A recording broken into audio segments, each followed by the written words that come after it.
This is going to be one of my favorite episodes. In this episode, I want to share with you some of my favorite outsourcing secrets that can help you leverage your time and get you better results in your business. Whether you already work with a virtual assistant, you're looking to hire your very first one, or maybe you haven't even thought about it yet, this episode is an absolute must if you plan on running a successful 6 or 7-figure business. And to be quite honest with you, I wish I would have followed my own advice in this episode and hired my first virtual assistant 2 years before I actually needed one.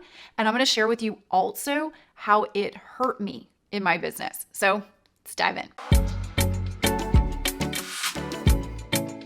Welcome to episode 261. My name is Tanya Eliza, and I help you grow your brand, grow your business, and grow your influence online using social media. If you are new to my channel, make sure to smash the subscribe button, get subscribed, get notified, because I release a brand new training episode and free resource for your business each and every week. Okay, so running a multiple 7-figure business now, I have many people that work with me on the Tanya Eliza team, and I have definitely done my fair share of hiring and firing and everything in between. And I have learned a lot when it comes to having the best people surround you in your business, working alongside the similar mission and vision that you have for your business and your brand. And this is very, very important.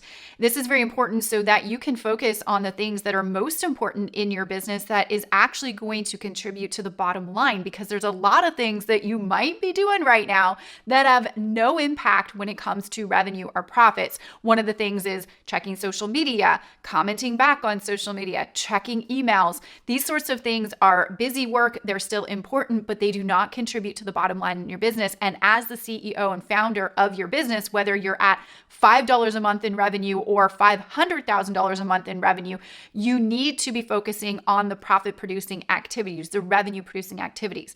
So here's the first thing that I want you to consider doing. Like, already know I need to get a virtual assistant, and I want you to get in the mindset of I need to hire a virtual assistant, whether it be to a specialized virtual assistant or a general virtual assistant, to help you with tasks. And I want you to get in the mindset of needing that person before you need them, because by the time you need them, it's already too late. So I'm going to give you a little bit of an exercise here. And there's actually 9 steps to hiring the best virtual assistant for your business. But I'm going to give you the mindset of what do you get them to do, and then how do you delegate that? So there's 3 categories that I want you to write down right now. The 3 categories are as follows: the things that you love to do in your business, the things or tasks that you don't love to do in your business, and the tasks or things that you should not be doing in your business. Okay, so now that you have those categories,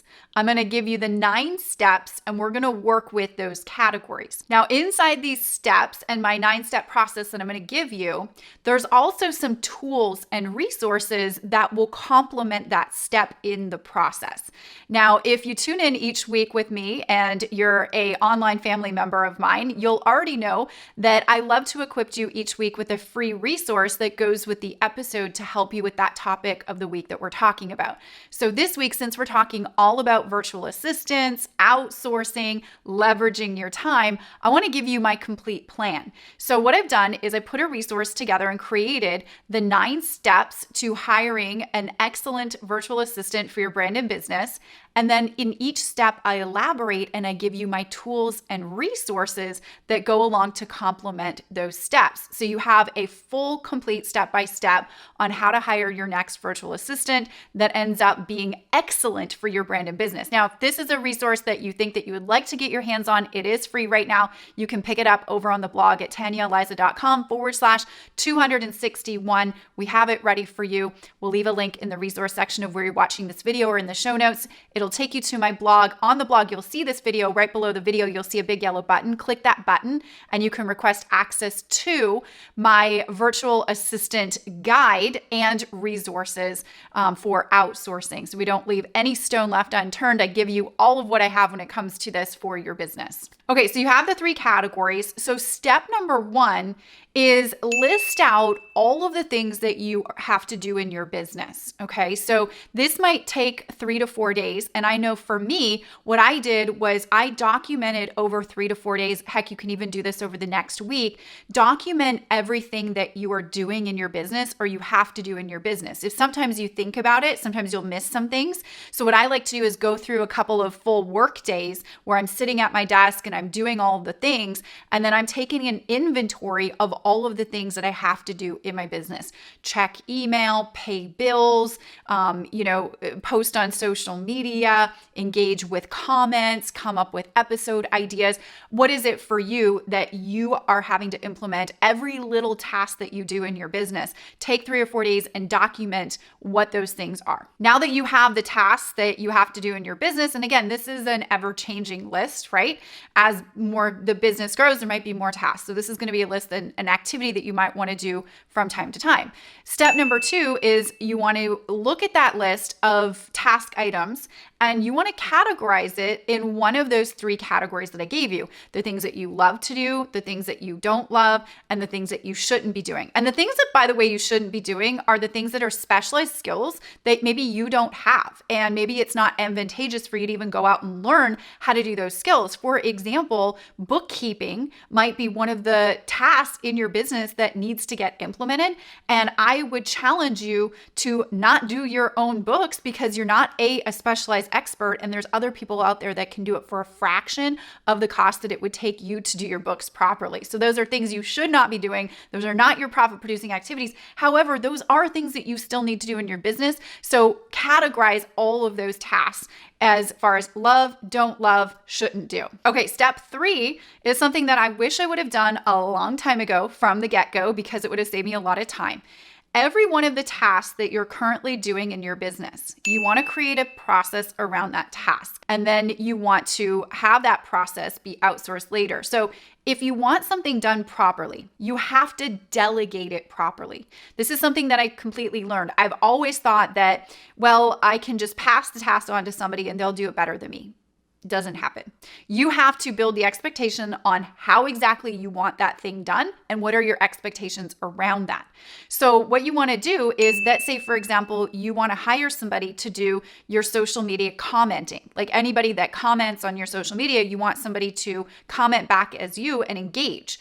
But you want to instruct and show people how you want that to be implemented. Because let's say you hire somebody to do that and they're just engaging with, oh, thanks, you're amazing, you're awesome. But in your head, you were like, I wanted to start a 2-way dialogue in the comments because I know that's better for social media algorithms. And so what you have to do is either shoot a little video, like a screen share video. You can use Zoom or screen share software, and I'll leave my resources again in the guide that you can pick up that we have for you on the blog. However, you want to instruct people how exactly you want that task done. And that could be in the form of a little screen share video of you doing the task. It could also be in the form of creating a checklist item or a little document that has a write-up of your expectation. It doesn't matter how it's portrayed so long as it's portrayed. So for each of those task items that you know that you are not going to be doing and you would like to hire a virtual assistant for, make sure that you're documenting how to do that task so then it becomes a process in your business that you can delegate over. And the cool thing by creating this pre-recorded or pre-made checklist or video tutorial is if you hire somebody and let's say that person doesn't work out, you can hire somebody new and not have to retrain them personally one-on-one. You can just give them the resource and say, hey, go through this. This is exactly how I want that task done. Okay, so now that you have this process put in place, step number 4 is to go out there and create the job posting. And again, in the resource, I'm going to leave a really good couple of resources on where you can do your job postings. One of my favorite places to do a job posting when we're looking to hire is just to ask my current network. Put a post on my social media that says, we're hiring. Here's what we're looking for. Send an email to your email list if you have one. We're hiring. Here's what I'm looking for. Now, there are fabulous job posting and virtual assistant posting platforms that you can create a free job posting on. And I'll make sure to leave those in my virtual assistant guide that I'm giving away with this episode. So make sure to check the show notes for that as well. Step number 5 is to screen your applicants. And I will leave in the resource that goes with today's episode, I'll make sure to leave some tips on making your screening process the best it can be so that your time is best used most efficiently. The worst thing that you can do is put all of this time and energy on a bunch of Zoom interviews with the wrong people. You just want to make this fast and efficient. There are some screening questions that I ask, or I like to ask, when I am doing a job posting and I'm collecting resumes. And this helps to weed out the people who are actually going to be good versus the people that I know might not turn out well. And this is a very important part of the process that's going to make the entire process of hiring your VA way more efficient and helping you to find an excellent VA versus just a meh VA. Step number 6 is interview. So once you have your screening questions and you've dialed it down to like 2 or 3 really stellar applicants, then you want to get into the interview process. And in the resource that goes with today's episode, I'll make sure to leave some of my favorite interview questions that I like to ask during a Zoom or virtual interview. Step number 7 is a trial hire. Now, this is something that I wish I would have learned instead of just going right into like a hire and setting expectations like welcome to the team. I always set the expectation with a new virtual assistant, letting them know like, hey, we're going to try this out for 30 days. And inside of this trial, we're going to make sure that you're able to perform all of the tasks that we need you to in the most efficient manner. But also we want to do a review after 30 days to make sure that you love what you're doing with us and you're happy to continue and become a permanent part of our team.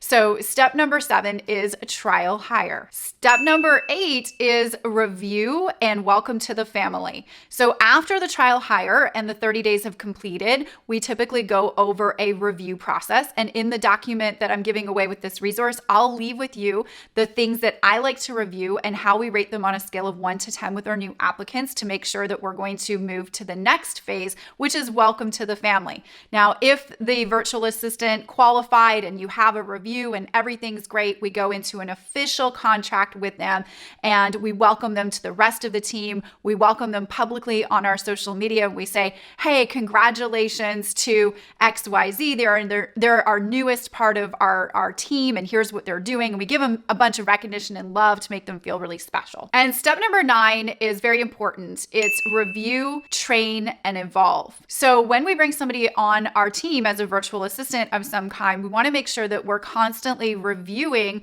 their work and making sure that they're happy and almost having a little bit of a performance review every 90 days. We like to do this quarterly.